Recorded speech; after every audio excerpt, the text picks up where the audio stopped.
pelo convite, assim, é uma honra, assim, perceber quantas pessoas vêm, porque a gente cria uma relação de confiança, né? Muito poderosa, a gente não convida ninguém para qualquer lugar, né? Então, queria agradecer demais todo mundo que veio aqui. E acho que o meu papel aqui é um pouco duplo. O primeiro ponto, acho que é apresentar um pouquinho do CEIA, né? O que é o CEIA. E em seguida falar um pouquinho do IA Fácil, bem rapidamente. 30 projetos, 1.100 pesquisadores, 400 milhões investidos, mais de 100 milhões de brasileiros impactados pelas soluções. Uhul! Isso é um marco que a gente realmente reconhece, seja pelas aplicações que a gente tem no iFood, seja pelas aplicações que a gente tem na Globo, seja pelas aplicações que a gente desenvolve com soluções financeiras. A gente hoje atinge praticamente a metade da população brasileira com as soluções que a gente botou à mão, né?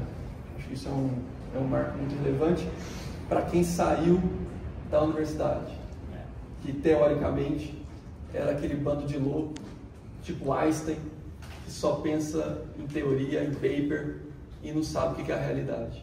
Então acho que isso mostra que a gente conseguiu fazer algumas pontes, e isso, lembrando, isso é uma dificuldade do mundo. As pessoas acham que é só no Brasil que as universidades têm problemas e o mercado tem problemas em conectar, em fazer as pontes. A tríplice hélice, né? Governo, universidade e academia. Eu dei aula na Índia, eu dei aula nos Estados Unidos, vivi nesses países, dei palestras e aulas na Europa, né? Fui ligado, tive uma ligação com o pessoal da NASA, um JPL, que é uma das missões robóticas que vocês veem, aqueles robozinhos que ficam andando lá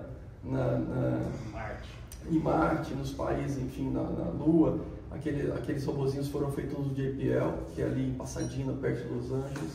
Então, mesmo passando por todos esses lugares, o que a gente percebe claramente é que essas pontes não são simples de serem construídas e de serem mantidas, né?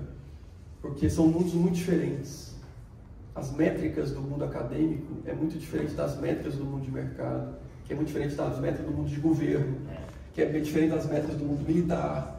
Então são mundos muito diferentes. E estabelecer pontes entre eles e fazerem a roda girar, né, eu acho que essa é a minha paixão profissional. Fora a paixão pessoal, né, que é a família, a paixão profissional é fazer essa roda girar. Todo mundo fala das hélices: governo, universidade, empresa. Pouca gente fala do eixo que faz as hélices girar, né? Então acho que o caminho que a gente tenta trilhar lá nos 2 centros é ser esse eixo. Eu já fui governo, já fui secretário municipal, subsecretário estadual. Eu tentei também navegar. Eu tenho o privilégio de já ter navegado nas empresas. Sou investidor, sou conselheiro, já estou na academia, sou professor, pesquisador, orientador de mestrado, doutorado, e ter sido governo. Já fui secretário no nível municipal, no nível estadual. Então acho que isso ajuda a compor esse skill de ajudar nessa hélice. Eu fiz uma reunião com o pessoal do DPEI, não sei se você conhece o DPEI. O DPEI é um órgão ligado ao CDE, junta 29 países, hoje está aumentando, que busca criar políticas públicas com a IA. Então, no final do dia é o seguinte: isso começou com o Canadá, Japão e França, dentro da OCDE, saiu da OCDE e depois voltou para a OCDE, mas quando voltou, já voltou com 29 países. O foco deles é como é que eu uso a IA para reduzir problemas e mazelas e grandes desafios da humanidade em termos de políticas públicas, tá? Qual que é a sacada do DPEI? É juntar políticos com técnicos. Porque o político não é técnico, mas ele tem o poder na mão. E o técnico é técnico, mas não tem o poder na mão. Então, como é que a gente junta político com técnico? Essa é o propósito do DPEI. Aí tem várias secções lá, divisões para trabalhar isso. Então, um grande projeto da OCDE. Por que eu lembrei disso?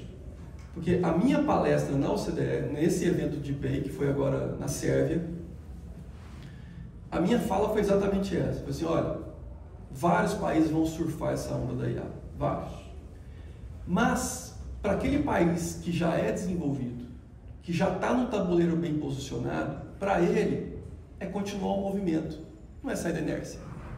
Ele já sabe fazer, ele já aproveitou a revolução do vapor, ele já aproveitou e já surfou a onda da eletricidade, ele já surfou a onda da computação, ele já surfou a onda do chip, ele já surfou várias ondas. Para ele é mais uma onda que ele sabe fazer, como investir, como trazer, como garantir. Qual que é o grande gargalo? É para os subdesenvolvidos em desenvolvimento. Porque para esses caras é uma grande janela de oportunidade.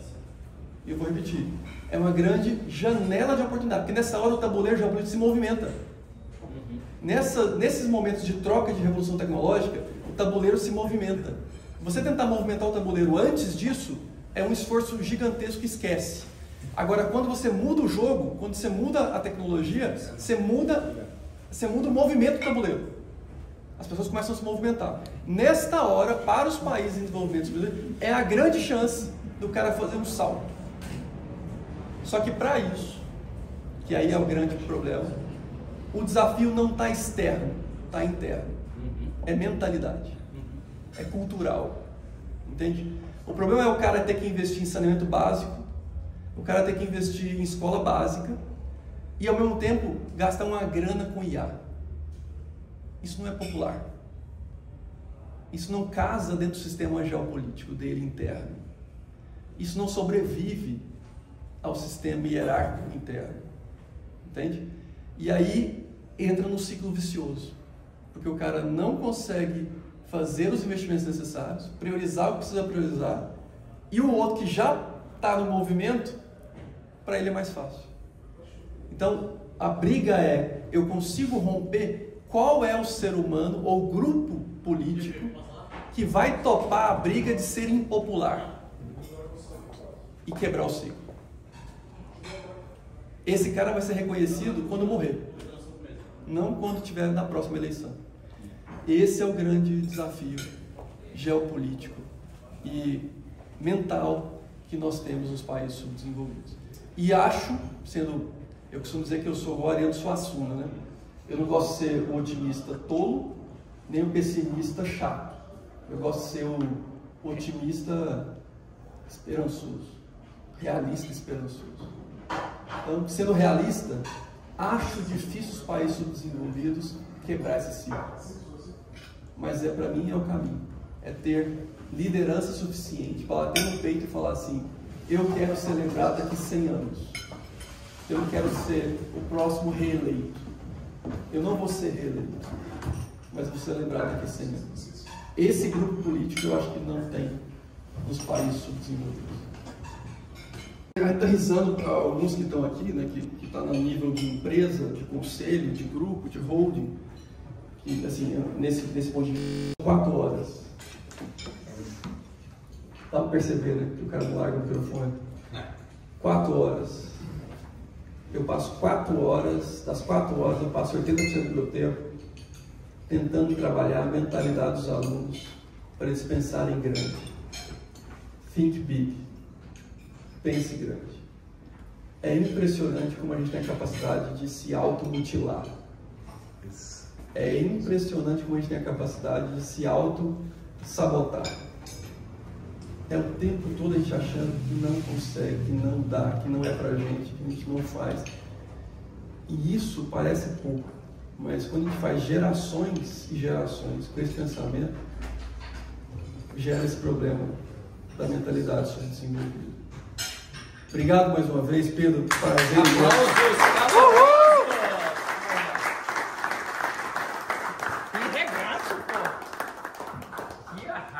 Ale, Tati, né, todo mundo que fez esse evento acontecer aqui.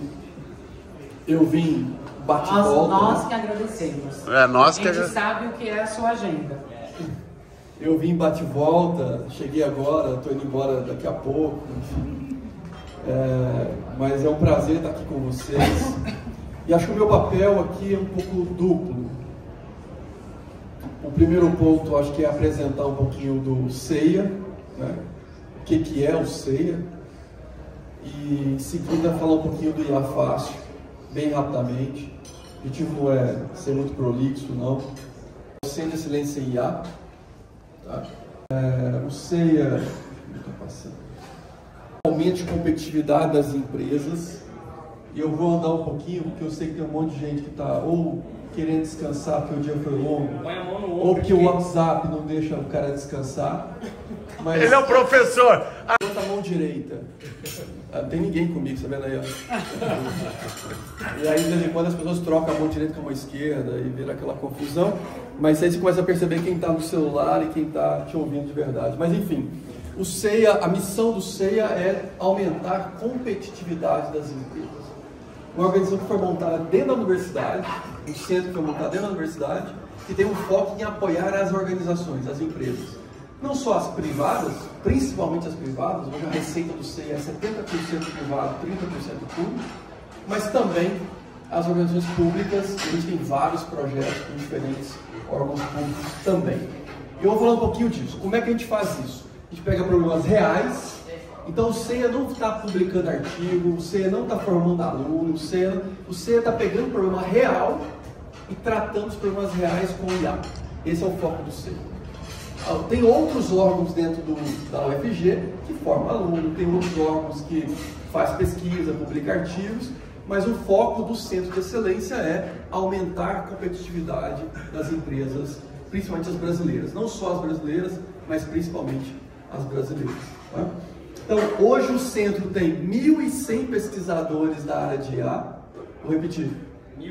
Hoje o Centro tem 1.100 pesquisadores da área de IA, não só de Goiás, evidentemente, virou um hub de talentos.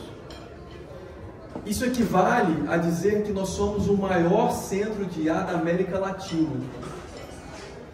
Para quem tem o princípio do cachorro vira-lata, não aplaude. Mas para quem reconhece o tamanho disso, sabe o suor e o sacrifício para montar o maior centro da América Latina em IA.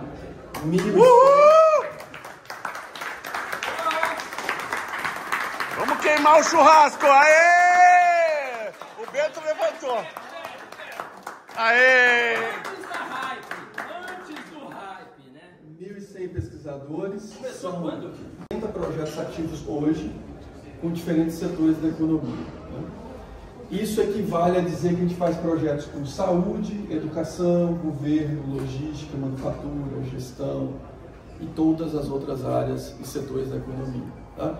O principal foco nosso é a otimização, NLP e visão computacional. Não só, mas são os 3 principais eixos técnicos que a gente trabalha e os times que nós temos, principalmente para essas áreas. Tá? Mas esses 1.100 pesquisadores hoje conseguem montar um portfólio que vai desde chatbots e voicebots, passando por logística e otimização, centro de distribuição, roteirização e assim por diante. Carros autônomos, tem várias spin-offs que saíram lá da UFG, eu vou explicar algumas delas. Marketing AI, saúde, tem vários projetos da área da saúde. Chão de fábrica, PCP e outros grandes problemas da indústria brasileira. A parte de visão computacional, seja contagem de objetos, pessoas. A parte de visão para tomar decisão, vou explicar um projeto também que dá área de energia. E a parte de scheduling, de forma geral, escalonamento. São alguns dos projetos, dos mais de 80 projetos que temos lá. Isso equivale a dizer que nós temos em torno de, nos últimos 5 anos, em projetos investidos mais de 400 milhões de reais. Então nós pegamos pessoas, talentos, problemas reais e convertemos em recurso financeiro, seja para tocar os projetos, seja para alimentar o ROI desses projetos. 400 milhões de reais investidos. Fazem, então, na realidade, modelos de otimização, não de porque produção, planejamento de produção, planejamento de força de trabalho e otimização logística é uma outra área. Então, também, porque assim, a gente também trabalha no que é, por exemplo, algoritmos genéticos. Sim, é uma linha de IA aplicada à otimização. Não só programação linear, não linear, né, que são termos técnicos. Você usa algoritmo genético também. Também. Então assim, eu falei que não ia tocar em termos técnicos, mas você provocou, vamos fazer. Eu também trabalho eu também trabalho com PL, P-não-L e meteoristas que levam a IA. Que animal, cara. Aê! Algumas das empresas, das 80 empresas que eu Ah, falei caralho, aqui, só sério. Ô, se fala a verdade, eu não entendi nada. Não é, vocês sabiam disso?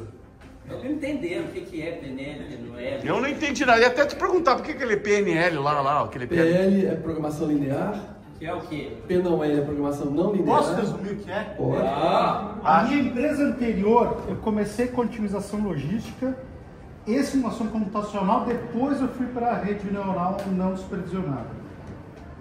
Hoje em dia, qualquer cara usando bons modelos de LLM constrói redes neurais e outras coisas. É meio bizarro para mim ver. Mas esse nível de modelagem que ele faz é um nível de modelagem tão mais profundo que você não consegue usar esse modelo de LLM para esse tipo de construção. É muito mais foda do que parece.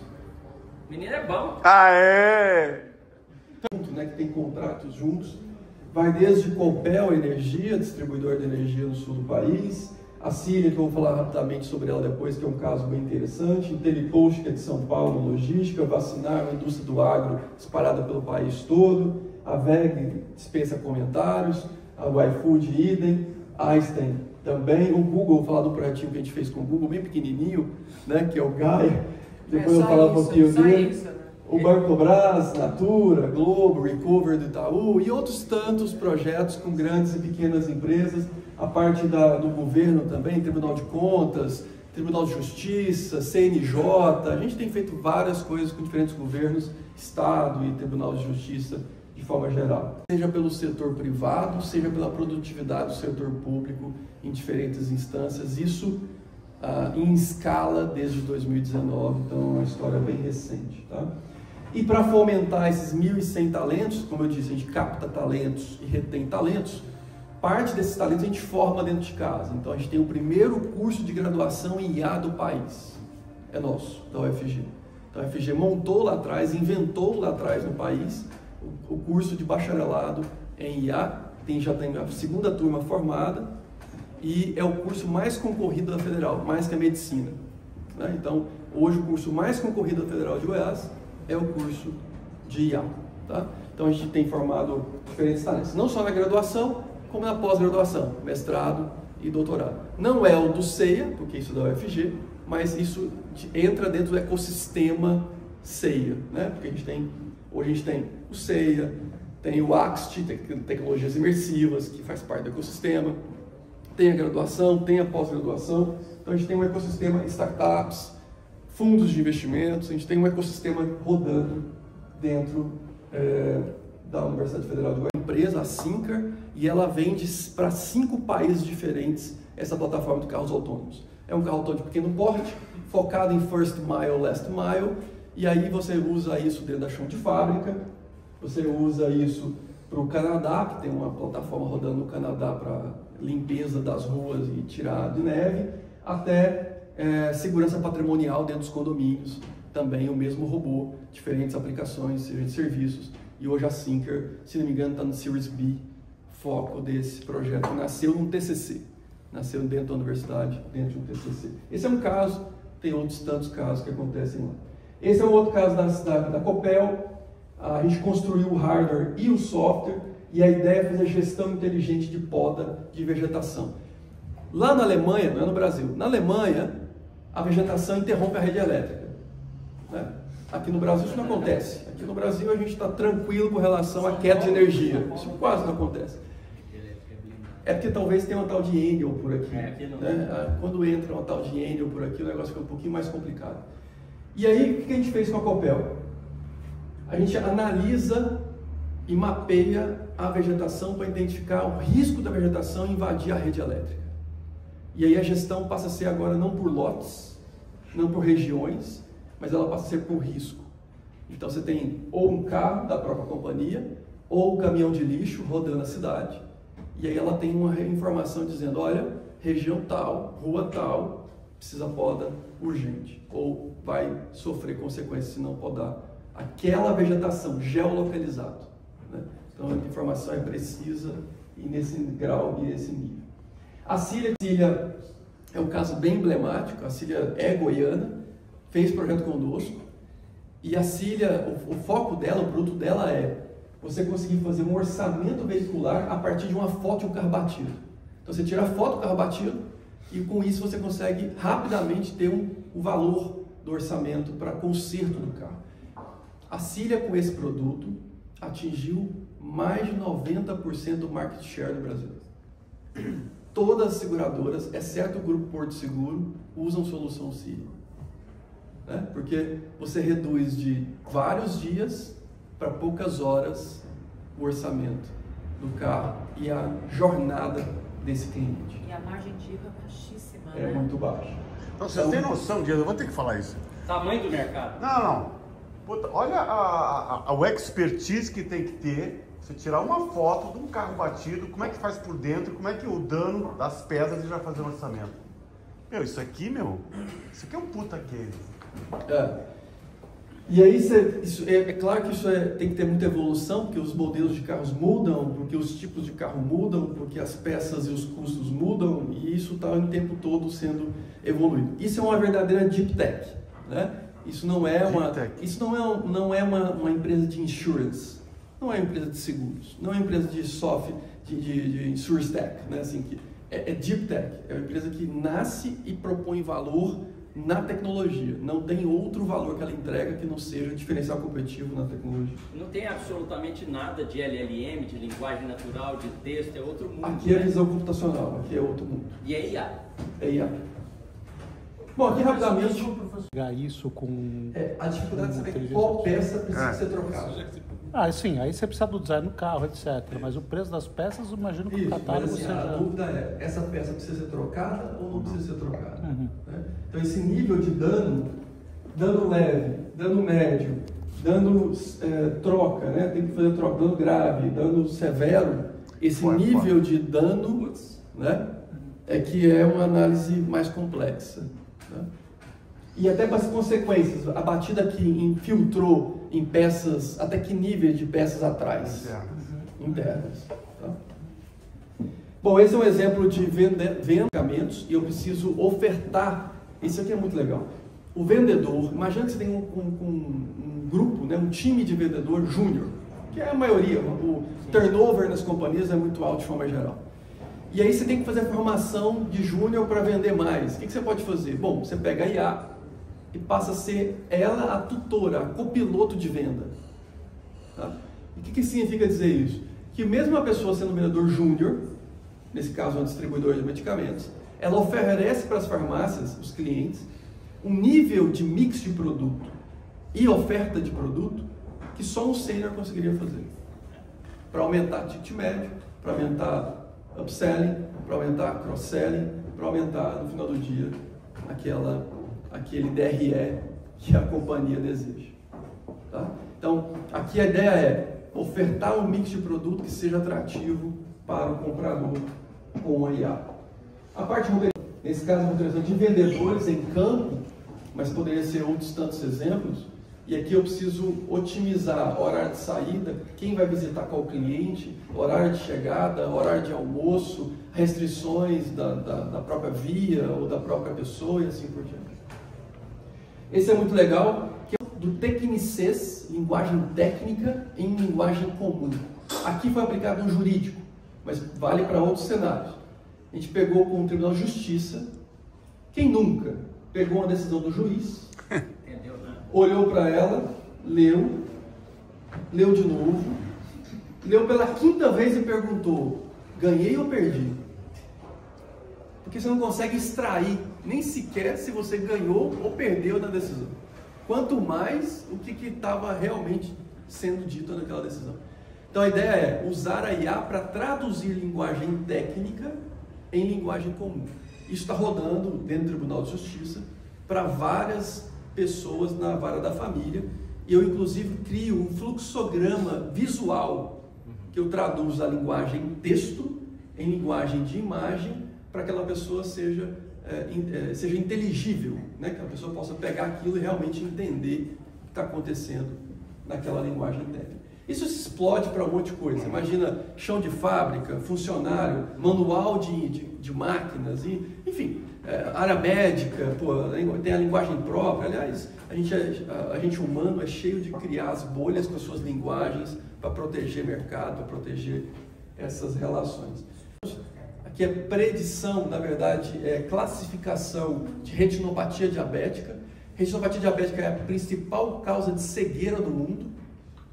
Então a gente tenta classificar o nível de retinopatia diabética a partir de uma foto de fundo de olho. Um retinógrafo simples espalhado pelo país resolveria o problema, centraliza o diagnóstico e distribui isso em forma de laudos, pré-laudos, para que médicos e profissionais possam avaliar, né, o grau de risco.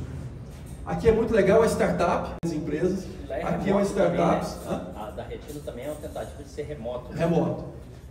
Essa aqui é muito legal, porque é uma startup que está tracionando, que já tem 5 mil clientes e tudo mais, mas é uma startup. A DIL, a foco dela é auxiliar, ser um copiloto para o odontólogo, para o dentista. Então ela pega o raio-x e identifica no raio-x basicamente tudo que tem naquela pessoa.